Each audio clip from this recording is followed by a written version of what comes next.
इसको विष्णु तिलक बोलते हैं। इसको देखने मात्र से ही समस्त देवता प्रणाम करते हैं। क्यों प्रणाम करते हैं? ये विष्णु तिलक है। इसको कौन धारण करता है? जो वैष्णव है। इसको धारण करना ये कोई श्रृंगार थोड़ी ना है, लेकिन वैष्णव का ये श्रृंगार है। इसको देखने से देवता प्रणाम करते हैं, ओहो ये भगवान का भक्त है। इसको देखने से यमराज के दूत यमदूत भयभीत हो जाए, कभी उस व्यक्ति को हाथ नहीं लगा सकते जिसके सिर मस्तक पर ये तिलक हो। ये विष्णु तिलक धारण करना ये कोई इतना लग रहा है कि ऐसे लाइनें खींच दी हो गया,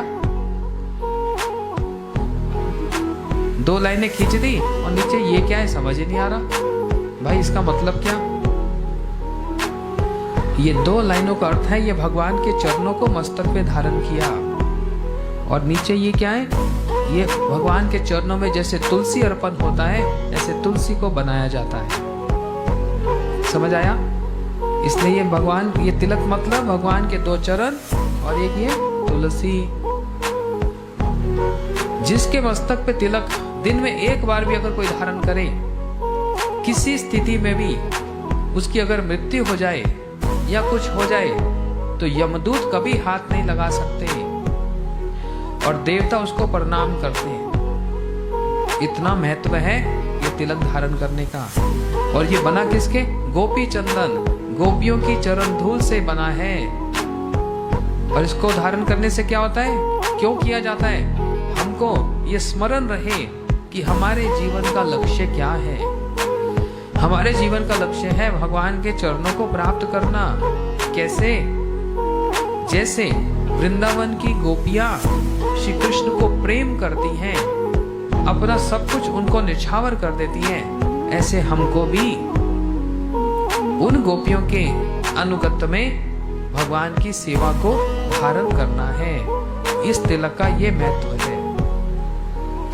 और श्री चैतन्य महाप्रभु जी की लीला में इतना बतलाया गया कि यदि कोई तिलक धारण करके और बिना तिलक धारण करे यदि कोई मंत्र जप करे, उसका मंत्र विफल हो जाए, मंत्र का लाभ नहीं मिलेगा।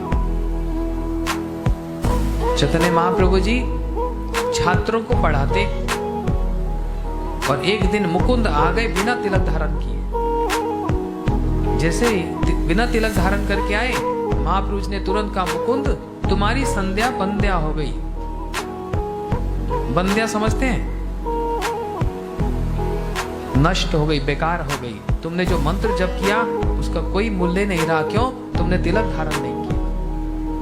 इसलिए जो लोग यहाँ पर भक्त हैं, जो दीक्षित हैं, विशेष करके उनको ये समझना चाहिए कि बिना तिलक धारण किए जो गुरु मंत्र जप किया जाता है, जो गोपाल मंत्र जप किया जाता है, बिना तिलक धारण करके यदि जप करेंगे उसका फल कुछ नहीं मिलने वाला।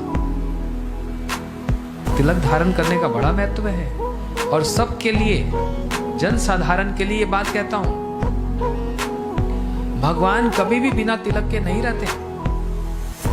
शिव जी भी सब समय तिलक धारण करें, देवी भी सब समय तिलक धारण करें। आप किसी जगह पर गणेश जी की विग्रह मूर्ति को देखो और यहाँ फोटो देखो, उनके मस्तक पे भी एक तिलक होता है। जानते हो गणेश जी क्या बोलते हैं? ब्रह्म संहिता में ब्रह्मा जी बतला रहे हैं। गणेश जी बोलते हैं, मैं जिनके मस्तक पर, अपने मस्तक पर जिनके चरणों को स्थापित करके सारे जगत के मैं क्या परेशानियों को, कष्टों को मैं नाश करता हूं, ऐसे उन नरसिंह भगवान के चरणों को मस्तक पे धारण करता हूं। विघ्न विनाशन है ना, सारे जगत के विघ्न को मैं विनाश करता हूं, परंतु किसकी कृपा से, किसके बल से? बोलते नरसिंह भगवान के चरणों को मस्तक पे धारण करता हूं तिलक के समान।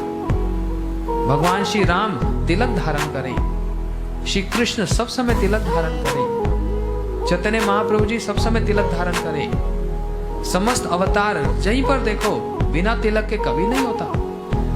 और ऐसे ही उनके जितने भक्त हैं वो सब तिलक धारण करते हैं। किसी को भी हम सब समय समझना, हम अपवित्र अवस्था में रहते हैं, चारों तरफ अपवित्रता ही है, लेकिन यदि सुबह उठकर अगर हमने किसी को देख लिया जिसने तिलक धारण किया, साथ ही साथ व्यक्ति पवित्र हो जाए। देखने मात्र से, स्नान किया या नहीं किया, तिलक का दर्शन करने मात्र से व्यक्ति पवित्र हो जाता है, क्योंकि ये तिलक वैष्णव तिलक है, इसका बड़ा महत्व है।